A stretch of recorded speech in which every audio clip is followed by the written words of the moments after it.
In the icy grip of North America's unforgiving winters, early settlers confronted horrors that modern comforts can barely imagine, where a single season could wipe out entire communities and force people to the brink of survival itself.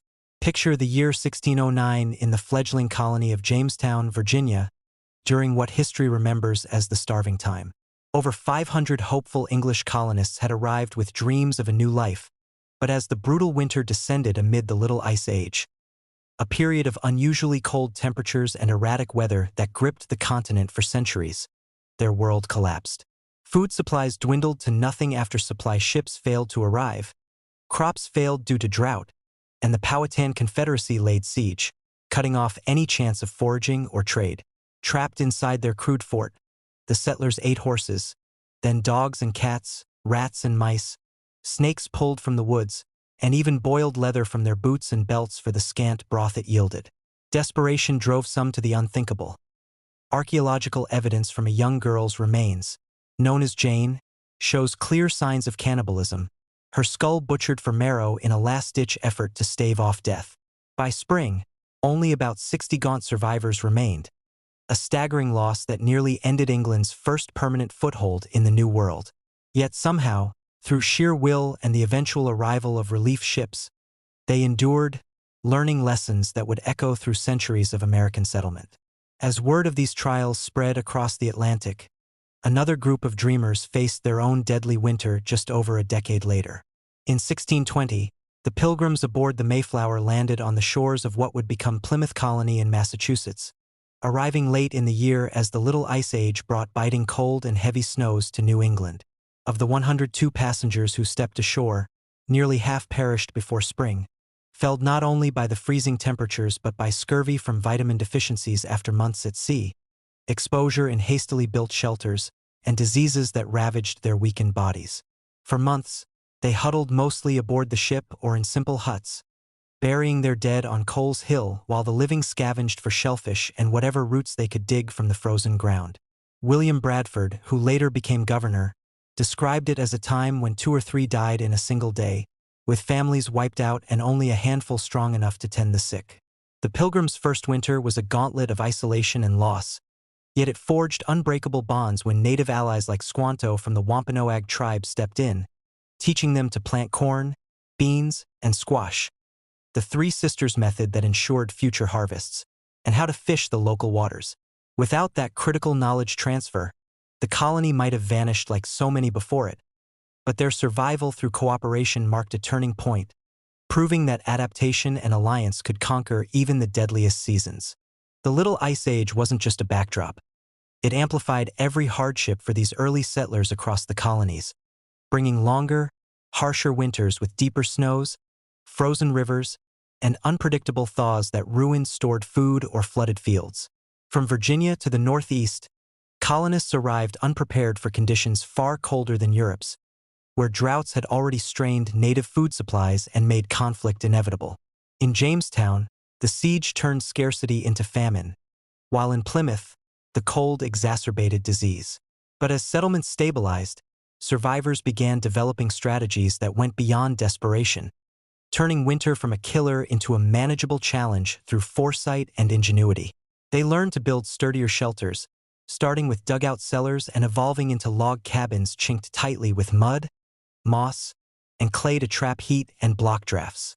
Fireplaces became central to every home, though inefficient by today's standards, with families crowding close to the hearth where one side roasted while the other froze, prompting the old saying that a person's front and back were never warm at once. Wood was stockpiled relentlessly in autumn, every scrap from corn cobs to branches saved as fuel, while root cellars dug deep into the earth kept vegetables, apples packed in sawdust, and salted meats from freezing or spoiling. Food preservation became an art of survival, with settlers smoking hams over hickory fires, pickling cucumbers and vegetables in brine, drying fruits in the sun, and rendering lard from butchered hogs to seal jars and add calories to stews. They hunted and trapped whatever game the woods offered: deer, rabbits, squirrels, using snares and guns when powder allowed, and foraged for nuts and berries before the snow buried everything. Clothing layers were essential armor against the cold.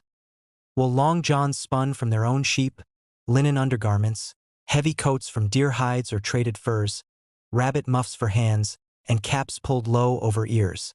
At night, they slept in narrow beds piled high with quilts patched from scraps, feather comforters, and even their daytime clothes to conserve every bit of body heat.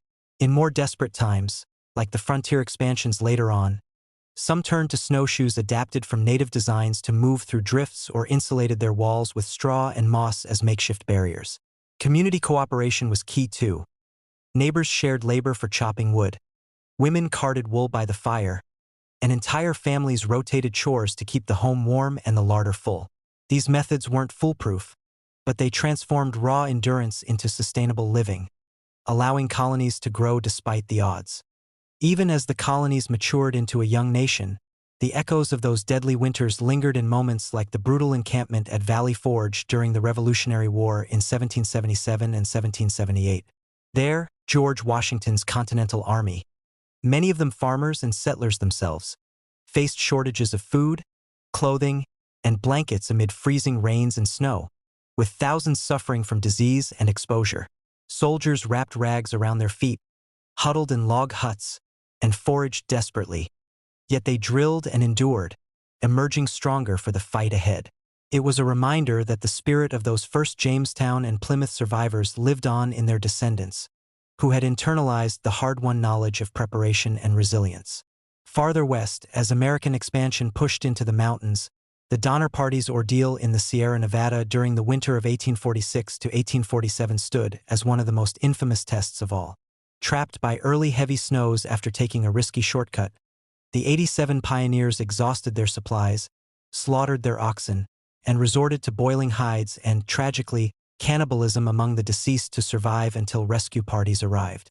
Only about half made it through, but their story underscored how even experienced wagon trains could be undone by underestimating the mountain's fury, much like the early colonists had misjudged the Atlantic coast. Through it all, what allowed these early American settlers to survive the deadliest winters in history wasn't just luck or technology. It was a profound blend of adaptation, learning from the land and its original inhabitants, and an unyielding determination to build something lasting. They forged alliances that taught vital skills, refined their homes and habits season after season, and passed down traditions of stockpiling, insulating, and enduring that became the backbone of frontier life. The Little Ice Age may have tested them to their limits, but in overcoming it, they laid the foundations for a nation that would one day tame even greater wildernesses. Their stories aren't just relics of the past. They're blueprints for resilience, reminding us that when faced with overwhelming cold and scarcity, human ingenuity and community can carve out hope from the harshest freeze. So the next time winter howls at your door, remember the settlers who turned starvation into stories of survival. They didn't just live through it, they built a future because of it.